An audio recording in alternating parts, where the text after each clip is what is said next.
لیکن یہ ریکارڈ کم مدت میں منظور ہونے والی ترامیم میں شامل ہوگی، ایسا کہنا ہے ذرائع کا۔ ناظرین اکرام، ذرائع کا دعویٰ ہے کہ 27ویں آئینی ترمیم کا فیصلہ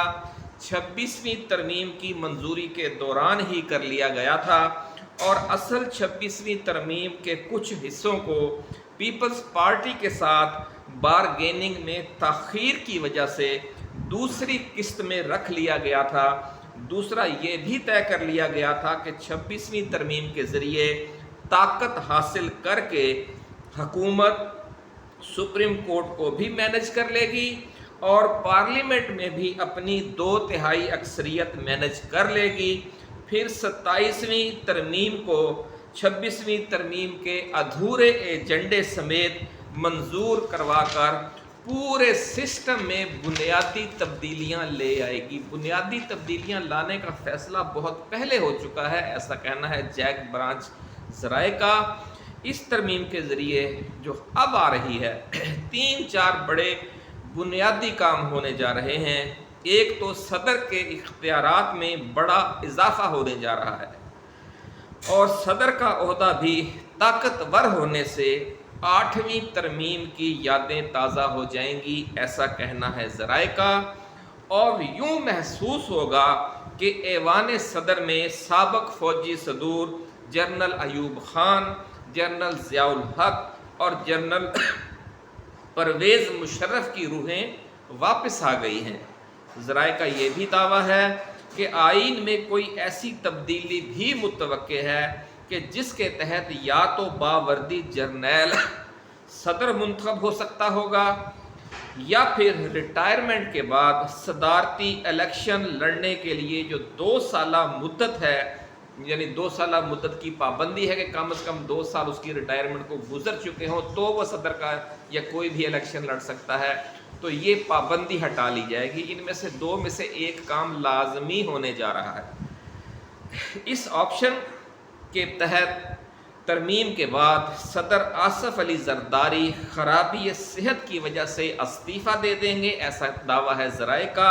اور جنرل عاصم منیر کو پاکستان کا نیا صدر منتخب کر لیا جائے گا۔ ذرائع کا یہ بھی دعویٰ ہے کہ اس دوران نیا آرمی چیف بھی آ سکتا ہے۔ یہی وجہ ہے کہ آئینی ترمیم 28 نومبر سے پہلے لائی جا رہی ہے، حالانکہ 1-2 ماہ مزید تاخیر بھی کی جا سکتی تھی، لیکن اس کا اس خاص وقت میں لایا جانا یہ ظاہر کر رہا ہے کہ اس کے پیچھے آرمی چیف کی جو تقرری ہے وہ ایشو بھی حل کرنا مقصود ہے۔ ناظرین اکرام، صدر کو افواج پاکستان کے سپریم کمانڈر کی حیثیت سے فوجی سربراہوں کے تقرر کا اختیار بھی دے دیا جائے گا اس ترمیم کے تحت، اور وہ کسی بھی فوجی سربراہ کو مقرر بھی کر سکیں گے، برطرف بھی کر سکیں گے، اور برطرفی کے بعد فوری نئی اپوائنٹمنٹ بھی کرنے کا اختیار رکھتے ہوں گے، ایسا کہنا ہے ذرائع کا۔ یوں ایوان صدر ایک طویل وقفے کے بعد بہت پاورفل ہو جائے گا۔ صدارتی اختیارات میں توسیع کے ساتھ ساتھ صدر کے انتخاب میں بنیادی جمہوریتوں یعنی بلدیاتی اداروں کو بھی کردار دینے کی تجویز ہے، جس طرح صدر ایوب خان کے زمانے میں تھی۔ اگر ایسا ہو گیا تو پھر کسی سیاسی شخصیت کے صدر منتخب ہونے کا راستہ مکمل طور پر بند ہو جائے گا، کیونکہ ملک کے 100 سے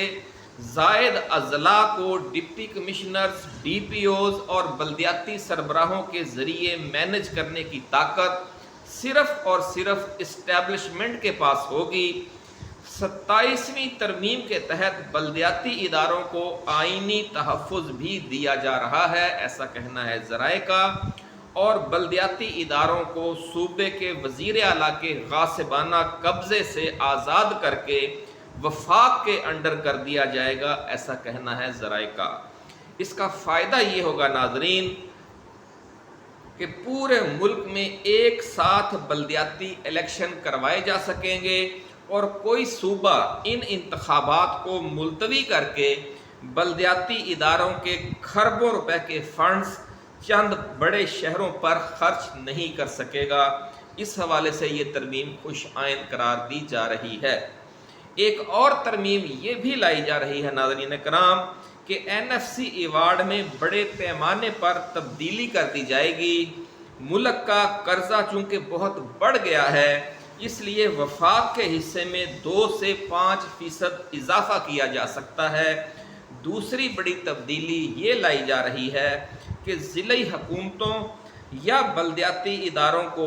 NFC ایوارڈ کے ذریعے وفاق سے براہ راست فنڈز ملیں گے اور بلدیاتی اداروں و اضلاع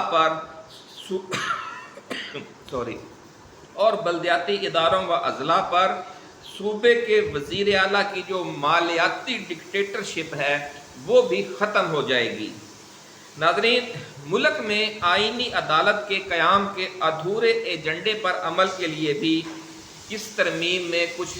خاص مسالہ ڈالا جا رہا ہے، لیکن وکلاء کے شدید رد عمل کے خطرے کی وجہ سے ایک تجویز یہ بھی ہے کہ اسے 28ویں ترمیم تک مؤخر کر دیا جائے، تاکہ اس پر جب PTI رد عمل ظاہر کرے یا کوئی احتجاجی تحریک چلانا چاہے تو وکلاء اس کے ساتھ شامل نہ ہو جائیں۔ اس لیے جس طرح 26ویں ترمیم کو 2 حصوں میں تقسیم کر کے کیا گیا، اسی طرح اب 27ویں ترمیم کا بھی یہ حصہ اب 28ویں میں ڈالا جا سکتا ہے۔ یہ آخر وقت میں اس حوالے سے کوئی فیصلہ ہوگا۔ اس ترمیم میں ناظرین 18ویں ترمیم کے تحت صوبوں کو دیے گئے بہت سے حقوق اور اختیارات سلب کرنے کا اہتمام بھی کیا جا رہا ہے۔ اسی لیے ہم نے کہا کہ جب یہ ترمیم کا مسودہ سامنے آئے گا تو 8ویں ترمیم اور 18ویں ترمیم کا ذکر بار بار آئے گا، جن میں اب جو صوبوں سے اختیارات یا حقوق واپس لیے جا رہے ہیں ان میں معدنیات اور دیگر قدرتی وسائل کی ملکیت کے تناسب میں رد و بدل کا فیصلہ بھی شامل ہے۔ ذرائع کا دعویٰ ہے کہ معدنیات کے حوالے سے فیصلہ کن حیثیت صوبائی اسمبلی اور صوبائی حکومتوں سے واپس لی جا رہی ہے اور اسے دوبارہ وفاق کے حوالے کیا جا رہا ہے، اور عوامی رد عمل کے خدشے کا توڑ کرنے کے لیے معدنیات اور قدرتی وسائل جیسے بجلی وغیرہ، پن بجلی وغیرہ ہر ضلع کا حصہ بھی مقرر کیا جائے گا اس میں سے، جس سے عوام کو اپنے ضلع کے وسائل پر حق ملکیت بھی مل جائے گا۔ اس سے عوام میں کچھ اطمینان کی لہر پیدا ہوگی۔ ناظرین، 26ویں آئینی ترمیم سے چند معاملات نکال کر انہیں 27ویں ترمیم کے ذریعے آئین کا حصہ بنانے کا فیصلہ اسی وقت کر لیا گیا تھا جب اپوزیشن اور حکومت کے مذاکرات جاری تھے اور مولانا فضل الرحمان شٹل ڈپلومیسی کے تحت دونوں طرف کی دعوتیں کھا رہے تھے۔ چونکہ 26ویں آئینی ترمیم کے ذریعے 2 بنیادی کام مولانا فضل الرحمان نے کروا دیے تھے، ایک عدلیہ کی آزادی کا خاتمہ اور دوسرا پارلیمنٹ میں حکومت کو 2/3 اکثریت دلوانے کا راستہ نکال دیا گیا تھا۔ جب یہ 2 کام مولانا نے کروا دیے تو اب حکومت 27ویں ترمیم کرے یا 28ویں کرے یا 29ویں کرے، اب کوئی اس کا ہاتھ روکنے والا نہیں ہے۔ اس لیے مولانا کا یہ دعویٰ کہ جناب ہم نے 26ویں آئینی ترمیم میں سے زہر نکال دیا تھا، ایک صرف طفل تسلی کے سوا کچھ نہیں ہے، انہوں نے اس ملک کو ہمیشہ کے لیے اسٹیبلشمنٹ کا یرغمال بنانے کا راستہ نکال کر دیا، اور اس کو پھر پوری قوم اب بھگت رہی ہے اور ابھی مزید بھی بھگتے گی۔ سپریم کورٹ بھی بھگت رہی ہے، پارلیمنٹ بھی بھگتے گی اور پورا ملک بھی بھگتے گا۔ ہم یہ کہہ سکتے ہیں ناظرین کہ مولانا فضل الرحمان نے اسٹیبلشمنٹ کو اپنی عظیم خدمات کے ذریعے ایسا طاقتور بنا دیا ہے کہ جس کے بعد صرف آئین اور پارلیمنٹ ہی نہیں بلکہ سپریم کورٹ بھی اس کے سامنے یا اس کے ہاتھوں میں موم کی ناک بن گئی ہے۔ اب وہ اس کو جو بھی شیپ دینا چاہیں کوئی اس کا ہاتھ روکنے والا نہیں ہے۔ اب مولانا نے دوبارہ شور مچانا شروع کر دیا ہے کہ جس طرح 26ویں ترمیم کے دوران ان کو نوازا گیا تھا، 27ویں ترمیم میں بھی ان کو نوازا جائے۔ ذرائع کا دعویٰ ہے کہ زرداری نے تو ایوان صدر قربان کرنے کے بدلے میں آزاد کشمیر کی حکومت دیے جانے کی ڈیل کر لی ہے۔ مولانا فضل الرحمان کی جو نگاہیں ہیں وہ خیبر پختونخوا حکومت پر اڑی ہوئی ہیں۔ مولانا کے قریبی ذرائع کا دعویٰ ہے کہ 27ویں ترمیم کے بعد اگلا ٹارگٹ وزیر اعلیٰ خیبر پختونخوا سہیل خان آفریدی ہیں اور مولانا فضل الرحمان کے بھائی مولانا لطف الرحمان کو نیا وزیر اعلیٰ خیبر پختونخوا بنا کر عملاً خیبر پختونخوا کو بھی اسٹیبلشمنٹ اپنے اور نون لیگ اور پیپلز پارٹی کے انڈر لانے کا فیصلہ کر چکی ہے۔ ذرائع کا دعویٰ ہے کہ عمران خان اور پی ٹی آئی کے خلاف انتہائی خوفناک پلاننگ کر لی گئی ہے۔ 27ویں ترمیم کے بعد سب سے پہلے خیبر پختونخوا حکومت پر کلہاڑا چلایا جائے گا اور پہلے مرحلے میں گورنر راج لگا کر P T I M P S کو توڑا جائے گا، پھر مخلوط صوبائی حکومت مولانا لطف الرحمان وزیر اعلیٰ کی چھتری میں قائم کی جائے گی اور جو اصل چھتری ہوگی وہ تو مولانا فضل الرحمان کی ہوگی۔ اس کے بعد ناظرین پورے ملک میں نئے بلدیاتی نظام کے تحت مقامی حکومتوں کے انتخابات کروائے جائیں گے اور گراس روٹ لیول پر پاکستان تحریک انصاف کا اسی طرح توڑ کیا جائے گا جس طرح جنرل ضیاء الحق نے 1980 کے عشرے میں پیپلز پارٹی کا توڑ کیا تھا اور جنرل پرویز مشرف نے سن 2000 کے عشرے میں مسلم لیگ نون اور پاکستان پیپلز پارٹی کا گراس روٹ لیول پر توڑ کیا تھا۔ یہ ہے ناظرین وہ اصل منصوبہ جو 27ویں آئینی ترمیم کے پس پردہ ہے۔ اب جو بھی اس حوالے سے مزید ڈیولپمنٹس ہوں گی وہ لے کر ہم آپ کے لیے حاضر ہوں گے۔ اپنا خیال رکھیے گا۔ اللہ حافظ۔ پاکستان زندہ باد۔